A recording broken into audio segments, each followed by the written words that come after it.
Welcome to video number 2. In this video, we'll be going over the best ways to store your herbal products, our suggestions for essential medicine-making tools, how and why to label your products, record keeping, and the supplies you'll need to gather to make an herbal oxymel with us in video number 4. Don't forget to download the labels that go along with this video.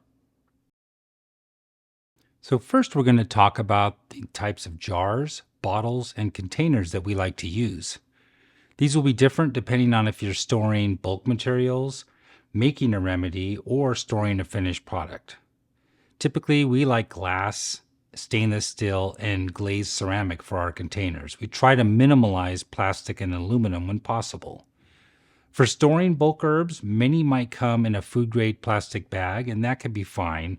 But for longer-term storage, we ultimately recommend glass jars with tight lids. Mason jars, also known as canning jars, are very good for this. They can also be used for making liquid extracts such as teas, tinctures, vinegars, etc.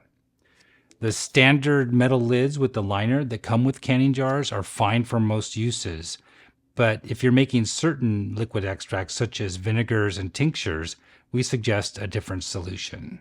The problem is with this metal lid that comes with canning jars, it has a liner right here. So we've noticed that with certain extracts like ethyl alcohol in a tincture or vinegars, that there can be some corrosion. And what happens is sometimes in addition to rusting, the liner can deteriorate and slough off and become part of the tincture mixture. So you obviously don't want that. So a solution for those kinds of extracts are these canning jar lids that are plastic. And we feel okay about this because it doesn't come into contact with the herb and it's for a limited time.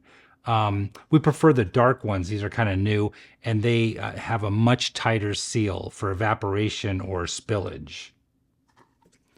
And I also wanted to note that when you get your canning jars, I would recommend the wide mouth version. They have narrow necked ones too. And those just don't work as well for stuffing herbs in jars and things like that.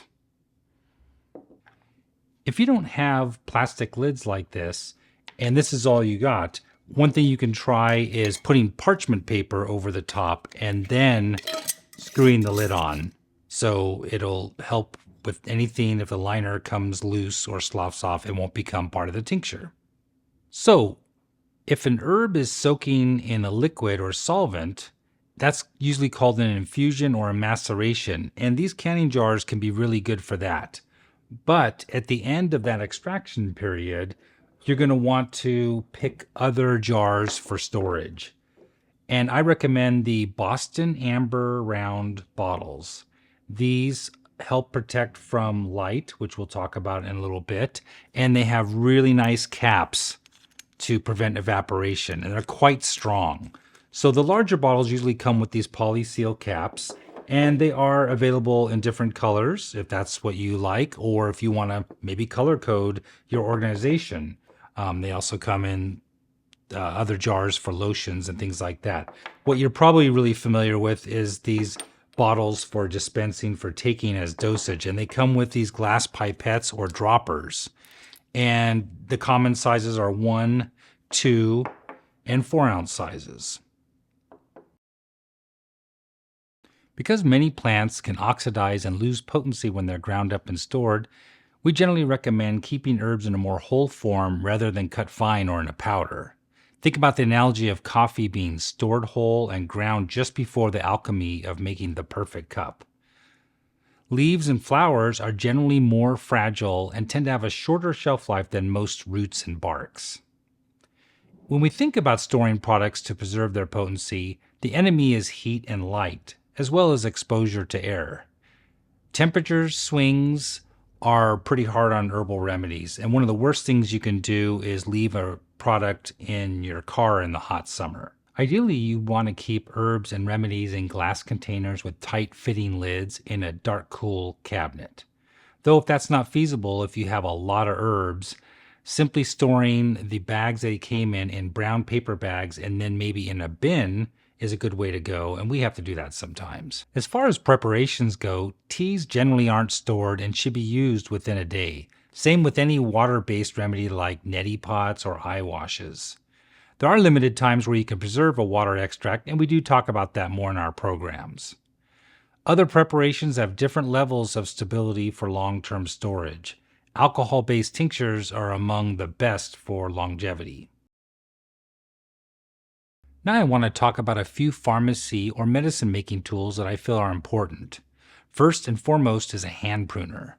While you can use this for harvesting, you'll also use it to cut up plant parts to expose more surface area. This encourages better extraction. This is one area where I suggest people not skimp.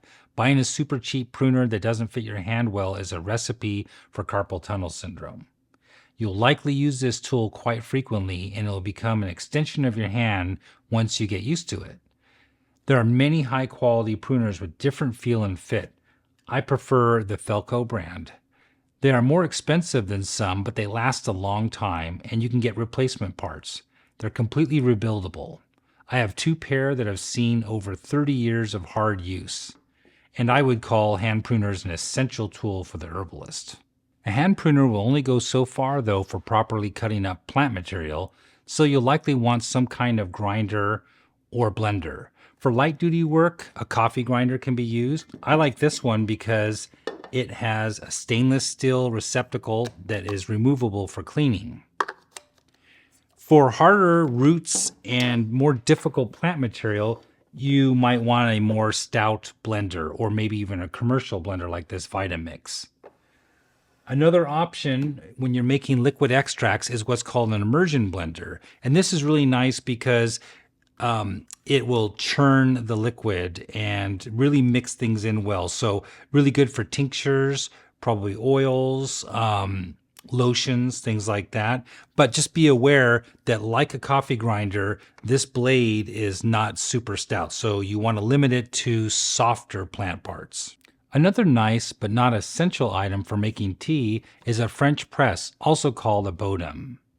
This example here has seen a lot of hard use camping and such, and this one is stainless steel, which I slightly prefer over glass just because it holds heat a little better. Of course, when dealing with liquid extracts, you'll want measuring cups, which most of you probably have in your kitchen. I like the Pyrex brand, and I like the ones with the ounces on one side and milliliters on the other. And you could also consider a graduated cylinder for more precise measurements. And speaking of precise measurements, a scale is also useful when you have a recipe that requires weights and measurements. Some liquid extracts, like this tincture, undergo a period of extraction known as maceration. When the maceration is done, you'll want to retain the liquid and then compost the leftover herb.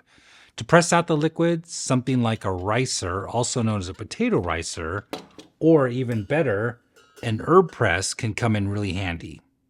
These aren't essential unless you make a lot of liquid extracts, and then these items will pay for themselves. And lastly, you might want to get a variety of labels for your different remedies in your apothecary. Speaking of labels, almost every herbalist has had a mystery bottle of something they made. You think you're going to remember it, you get distracted, and then sometime later, you're not so sure. It's a good idea to label all your medicines. This includes bulk ingredients, which could be dry plants waiting to be processed, remedies or products that are in progress, like an herb in maceration, and also finished products for long-term storage and use. In my opinion, the bare minimum that should be on the label is the date the herb was either purchased or the remedy started, the common name, and the botanical name, also known as the scientific, binomial, or Latin name. The full botanical name of each plant consists of a genus and a species. Botanical names can be critical for properly identifying a plant and making sure you have the correct species. A problem with common names is they can sometimes apply to numerous different plants that don't have anything to do with each other. When you're making medicine from these plants, you need to be sure about identity first and foremost. Learning botanical names comes more easily for some folks than others. If you're someone who struggles with this, I have a hack for you. When storing your remedies, instead of organizing them by common name, consider organizing them by botanical name instead. For instance, if you were storing a bottle of dandelion, it wouldn't be in the D section, it would be in the T section for Taraxacum, which is the genus. I used this hack with my apprentices and employees when I ran the lab at Meadowsweet Herbs. It worked wonderfully for people who didn't take to scientific names right off. We still do this today at our school, Apothecary. It helps keep us sharp too. Ideally, the information on the label would correspond with a more complete written record keeping, which Elaine will now speak about. While you can use simple white labels or even masking tape to label your products, it can be fun and inspiring to make your own beautiful labels. I recommend using permanent markers so the information won't wear off. These are some watercolor labels I made for my elixirs. This is an example of using certain colors to represent different categories of formulas. For instance, yellow might be for cold and flu, while purple could be for digestive remedies. You may want to have some kind of labeling system for low-dose herbs that you want to use caution with.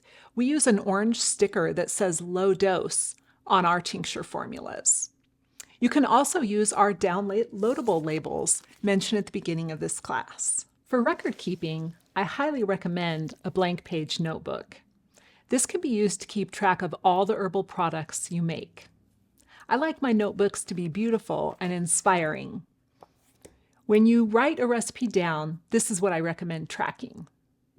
The date you made the remedy. This should correspond to the date on the labels you put on your products. The date is also a handy way to track every product you make. The recipe. I remember making an essential oil blend that I really loved. Although I wrote down the ingredients, I didn't write down the proportions of each. To this day, I still wish I had written down that exact recipe. Weights and measurements. Record the amounts of each ingredient and herb used in the formula. Plant part used. Was it a root, leaf, flower, seed, bark? Condition. Was the plant fresh or dry? Location. Where was it harvested or purchased? Lastly, notes. It's a good idea to leave space after each recipe for observations and comments. After making your recipe, you might want to record how it tasted and how effective it was. What would you try differently next time? How might you improve your formula in the future? I really enjoy experimenting and learning more about herbs by trying new things. If they don't work out, you still learn something for next time. John calls these happy accidents. Finally, we'll go over some storage options. John already mentioned storing your herbs and remedies in cabinets. I like to store my most frequently used remedies in my bathroom medicine cabinet. However, I also have a collection of teas and tinctures that I keep in the kitchen. Shelves can also be useful. We store our backup tinctures on our pantry shelves where it's dark and cool. We also made this beautiful shelving unit for our school. You might also want a smaller bag or box for travel or backpacking. These are examples that some of our graduates have made for us. It's so fun to get creative. I love the way we have different sizes here for roller balls or tincture bottles, and this is my first aid kit that I use whenever I travel. Lastly, I want to tell you about the supplies you'll need to gather for lesson number 4 when we make an herbal oxymel together. You might want to pause this video so you can write this down.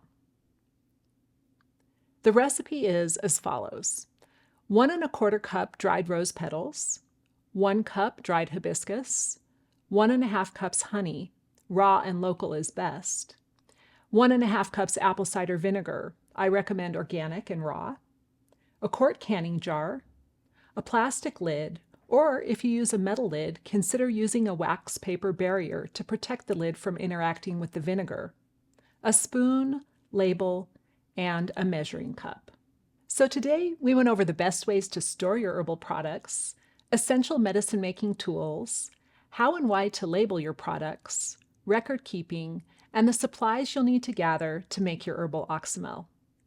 In the next video, we'll be discussing our favorite herbs to have in your home apothecary, how to source high-quality herbs, and important remedies you may want to have on hand. We look forward to seeing you then.